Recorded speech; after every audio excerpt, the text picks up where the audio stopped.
Selamat pagi anak-anak.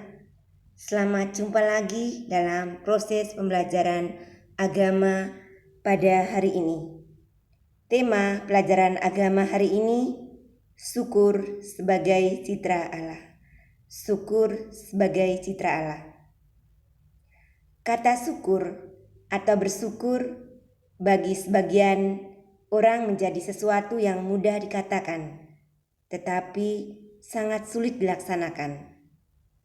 Hal itu disebabkan manusia zaman sekarang sering memandang seolah keberhasilan dan apa yang dimiliki saat ini semata-mata hasil usaha dan kerja kerasnya sendiri. Bagi orang beriman, pandangan semacam itu tidak sejalan dengan kedudukan manusia sebagai makhluk ciptaan Tuhan. Sebagai makhluk ciptaan Tuhan, orang beriman mengamini bahwa sesungguhnya hidup manusia, hidup kita dengan segala pengalaman-pengalaman yang kita miliki, baik pengalaman yang manis maupun pengalaman yang pahit, yang menyenangkan atau tidak menyenangkan, tidak pernah lepas dari peran Allah Sang Pencipta. Hidup kita ini, keadaan kita saat ini merupakan bukti pemeliharaan dan cinta Tuhan kepada kita. Maka karena Allah itu senantiasa berperan dalam kehidupan manusia, dalam kehidupan kita, maka selayaknya kita bertumbuh menjadi pribadi yang penuh syukur kepada Tuhan.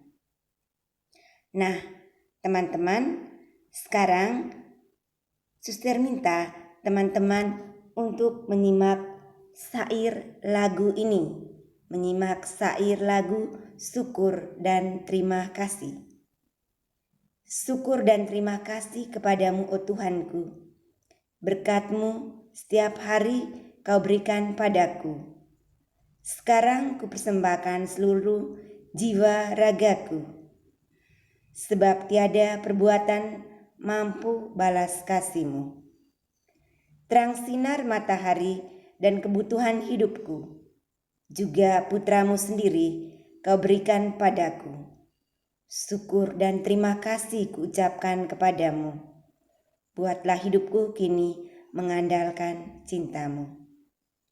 Teman-teman, setelah teman-teman menyimak lagu syukur dan terima kasih ini, silakan nanti teman-teman menjawab ketiga pertanyaan ini di Edmodo. Kita akan berdiskusi bersama di Edmodo.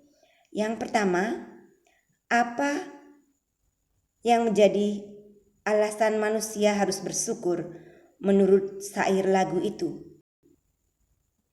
2. Masih menurut syair itu, apa yang kemudian dilakukan manusia untuk menindaklanjuti rasa syukur? Kapan dan dalam kesempatan apa umumnya manusia itu bersyukur? Nah, teman-teman, nanti pertanyaan ini kita akan diskusi bersama ya di Edmodo atau di Google Classroom. Ya. Nanti kita akan berdiskusi di sana. Tapi sekarang Suster akan menjelaskan dulu beberapa hal. Yang pertama, Suster akan membaca tentang catatan harian Martin. Tentang catatan harian Martin. Dalam hidup, banyak hal yang kita lakukan. Dalam hidup, banyak hal yang kita lakukan. Dan banyak pengalaman yang kita peroleh. Tetapi bisa jadi banyak peristiwa atau pengalaman itu berlalu begitu saja dan seolah-olah tanpa makna. Hari demi hari terus begitu saja. Hidup menjadi rutinitas.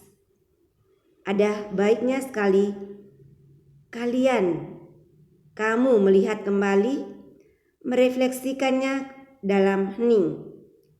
Maka di saat itulah kita dapat melihat kehadiran Tuhan lewat pengalaman-pengalaman tersebut. Pengalaman itu akan mendorong kita untuk selalu bersyukur.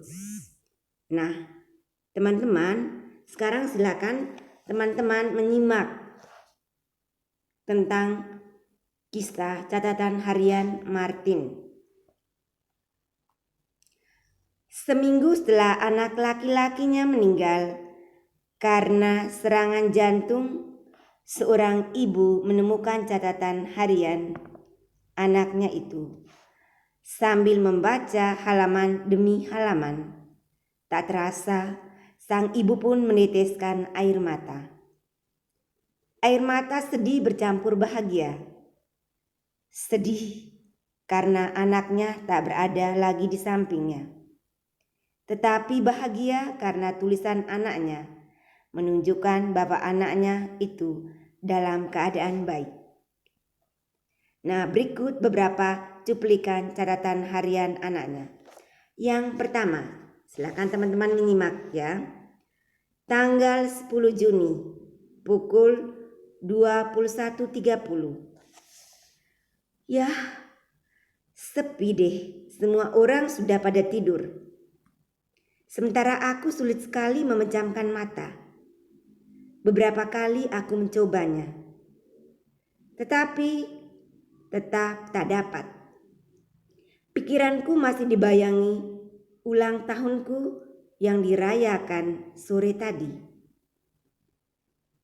Tak ada yang istimewa. Dari dulu begitu-begitu saja. Kami berkumpul makan bersama dengan menu yang sama seperti makan harian. Tak ada yang istimewa. Lalu Bapak memberi sambutan kayak seorang pejabat aja dan memberitahu bahwa hari ini aku ulang tahun. Lalu semua memeluk aku. Baru makan deh. Pernah aku berangan-angan untuk meminta dipestakan secara khusus. Tapi kasihan orang tuaku. Mereka tak punya uang. Tapi terima kasih kalian semua yang selalu mengasihi dan mendukungku. Terima kasih Tuhan telah memberiku kesehatan dan umur yang bertambah. Dan ngantuk, aku mau boboh Tuhan. Wah, capek deh. Saya beruntung dapat berlibur bersama teman-teman. Baru pertama kali saya liburan bermain di pantai. Luar biasa indahnya menatap langit saat matahari terbenam. Matahari memancarkan cahaya kejinggaan, diselingi awan putih dan hitam. Diiringi deburan ombak yang kian besar meninggi. Tuhan, berdiri di sini. Aku merasa tak berarti apapun. Aku bagaikan sebutir pasir di antara miliaran yang terhampar di pantai ini. Sungguh besar keagungan Tuhan. Sungguh besar keagungan Tuhan. Berikutnya tanggal 27 Agustus. Hari ini aku sedih. Pak Sailah marah besar gara-gara aku dan beberapa temanku tidak mengerjakan PR matematika. Ya, maafkan aku ya Pak. Aku memang salah.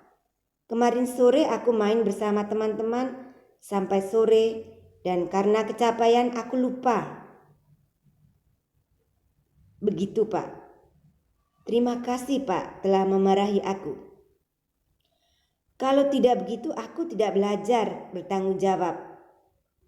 Tapi aku mendoakan Bapak supaya marahnya makin berkurang. Hati-hati loh Pak, nanti darah tingginya naik. Dan kalau naik terus dapat Bapak cepat.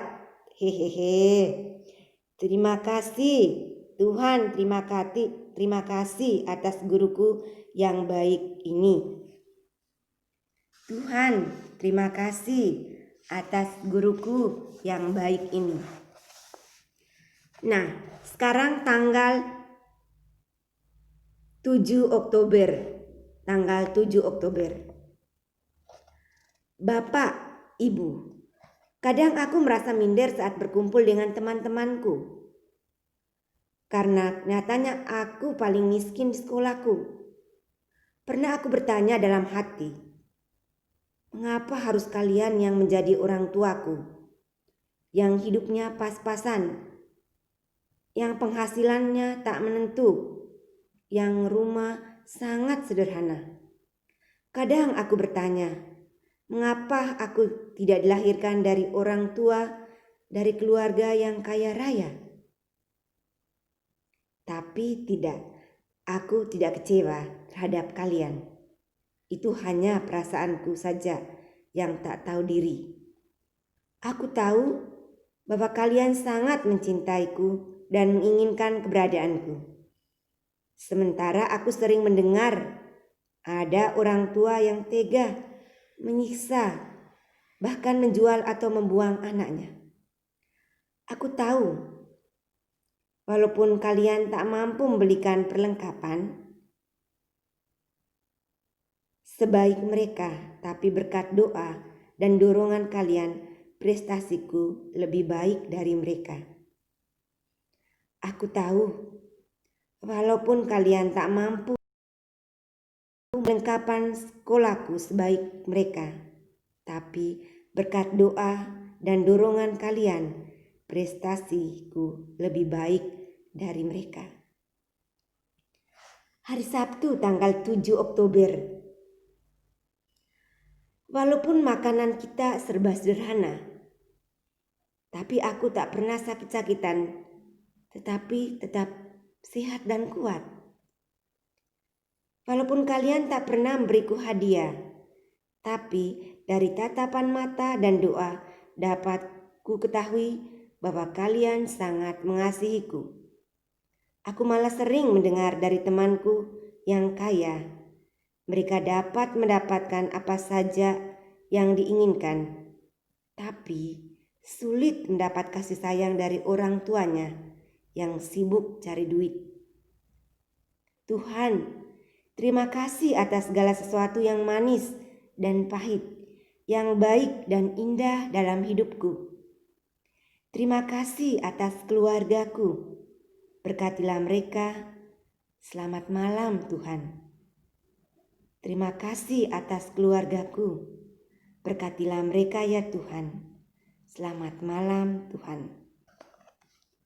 Nah, teman-teman, setelah kita mendengar atau menyimak kisah catatan harian Martin, mari sekarang teman-teman silakan menganalisis salah satu bagian dalam catatan harian Martin dengan format ini.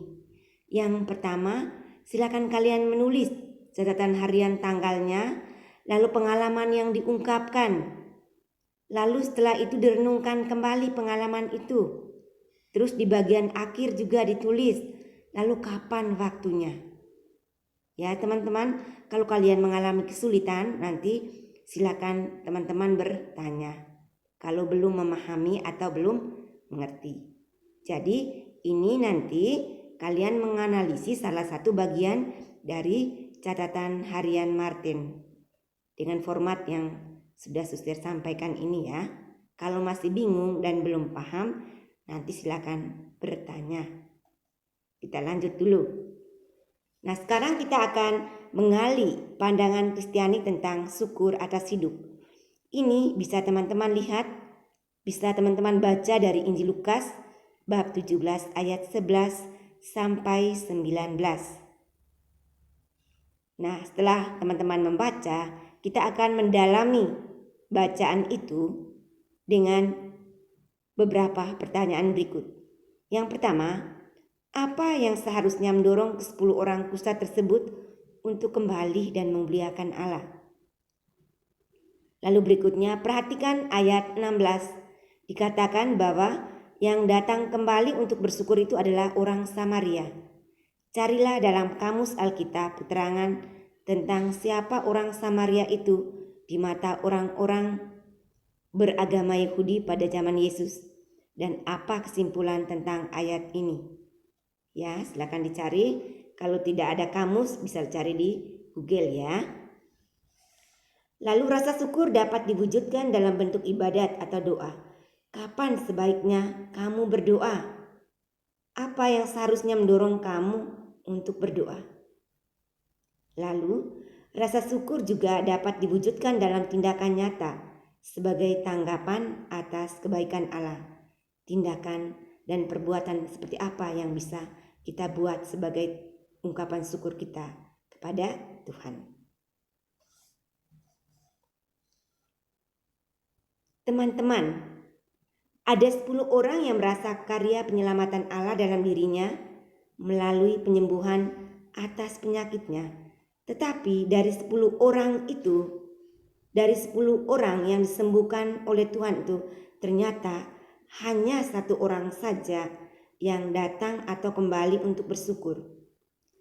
Dalam kisah, kebetulan orang itu adalah orang Samaria. Jadi orang Samaria inilah yang kembali untuk bersyukur kepada Tuhan. Menurut Kamus Alkitab, Samaria dalam masa Perjanjian Lama merupakan ibu kota kerajaan Israel Utara sejak Raja Omri. Ini bisa dilihat dari 1 Raja bab 16 ayat 24. Pada tahun 722 sebelum Masehi, Samaria direbut tentang tentara Asyur. Bisa dilihat dari 2 Raja bab 17 ayat 5. Penduduknya dicampur dengan bangsa-bangsa lain sehingga juga agama dicampur pada zaman Yesus Samaria. Samaria adalah daerah di antara Galilea di sebelah utara dan Yudea selatan. Penduduknya dibenci oleh orang-orang Yahudi karena agama yang dianggap kafir dan kebiasaan berbeda dengan orang Yahudi pada umumnya. Dari 10 orang itu, 9 orang menganggap dirinya sebagai orang beriman. Teman-teman, dari 10 orang yang disembuhkan oleh Yesus itu, 9 orang menganggap bahwa diri mereka itu sebagai orang beriman. 1 orang dianggap kafir dan tidak percaya kepada Allah. Tetapi anehnya, justru orang yang sering dicap kafir inilah yang datang kembali untuk bersyukur kepada Tuhan. Orang yang dicap kafir inilah orang yang malah datang kembali untuk bersyukur kepada Tuhan. Sedangkan orang yang menganggap orang beriman, 9 orang tadi tidak datang kepada Tuhan untuk bersyukur. Rasa syukur dapat diungkapkan melalui ibadat atau doa. Oleh karena itu sesungguhnya doa bukan keajaiban, tetapi doa itu dapat dilakukan setiap saat. Dapat dilakukan setiap saat. Entah itu orang dewasa ataupun anak remaja, orang tua, itu bisa melakukan atau mengungkapkan ungkapan syukurnya kepada Tuhan lewat doa atau ibadat. Entah itu doa pribadi, doa bersama, atau ketika kita membuat refleksi pribadi. Doa dapat diwujudkan melalui tindakan nyata dalam kehidupan sehari-hari. Seperti misalnya menolong sesama yang menderita atau sesama yang mengalami kesulitan. Misalnya di sekolah ada teman yang mengalami kesulitan, kalian bisa membantu. Tidak mengerti, memahami materi yang disampaikan oleh Bapak Ibu Guru, teman yang bisa menolong. Lalu juga berusaha untuk hidup lebih baik. Bagaimana caranya? Caranya mudah. Kalau kamu tahu bahwa diri kamu itu malas, tidak rajin, tidak tekun mengerjakan tugas yang diberikan oleh Bapak Ibu Guru, nah, adalah untuk hidup lebih baik, misalnya harus rajin bertanggung jawab mengerjakan tugas yang diberikan oleh Bapak Ibu Guru. Kalau selama ini saat di sekolah tatap muka, pelajaran tatap muka di sekolah, tugas piket, tidak melaksanakan tugas piket. Nah, mulai hari ini membangun hidup yang lebih baik. Besok kalau masuk sekolah tatap muka, ketika ada tugas piket, harus melaksanakan tugas piket. Sampah tidak dibuang sembarangan, tetapi diletakkan pada tempat sampah. Lalu memelihara kehidupan itu sendiri, misalnya dengan menjaga kesehatan, kebersihan. Sebelum makan harus mencuci tangan. Lalu menjauhi obat-obatan. Menjaga kehidupan orang lain seperti yang dilakukan oleh Suster Teresa yang menolong orang-orang miskin dan terbuang. Apa yang bisa kalian buat untuk menolong orang-orang miskin dan terbuang?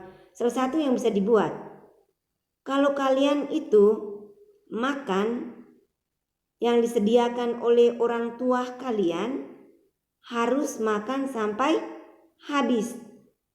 Tidak dibuang makanannya. Itu salah satu usaha kita. Lalu kalau kita melihat orang-orang yang miskin atau pengamen di jalan yang mungkin meminta-minta kepada kamu, kalau kamu mempunyai uang yang lebih, bisa kalian berikan kepada mereka dengan penuh ketulusan. Lalu membiasakan bersyukur atas peristiwa hidup, baik peristiwa yang menyenangkan maupun peristiwa yang kurang menyenangkan. Kita usahakan untuk selalu bersyukur. Apapun yang kita terima, selalu bersyukur, berterima kasih kepada Tuhan. Nah, salah satu yang bisa kalian buat untuk bersyukur atas peristiwa hidup, pertama, memelihara kehidupanmu. Lalu juga ketika kalian sekarang sebagai anak sekolah, kalian bersyukur orang tua kalian itu sudah menyekolahkan kalian. Nah, apa yang perlu kalian buat? Kalian bertanggung jawab dengan kepercayaan yang diberikan oleh orang tua kalian itu. Tidak malas-malasan, tetapi rajinlah untuk belajar. Bersyukur apapun yang kalian terima dari orang tua. Tidak menuntut orang tua untuk memenuhi apa yang menjadi kebutuhanmu saat itu. Kalau belum ada, nggak boleh dipaksa. Kita harus bersyukur apapun yang kita terima. Meskipun itu pengalaman yang kurang menyenangkan, tetaplah kita bersyukur. Pasti ada rahmat dan makna di balik peristiwa itu. Nah, pertanyaannya untuk kita semua, sudahkah kita bersyukur? Sudahkah teman-teman bersyukur? Mari kita meneladani hidup Yesus yang selalu bersyukur. Teman-teman, setelah teman-teman mendengarkan penjelasan dari Suster pada pagi hari ini, sekarang silakan teman-teman masuk ke Google Classroom. Google Classroom, kita akan berdiskusi di sana. Selamat berproses, Tuhan memberkati. Sampai jumpa lagi di proses pembelajaran agama berikutnya. Salam sehat dan tetap semangat.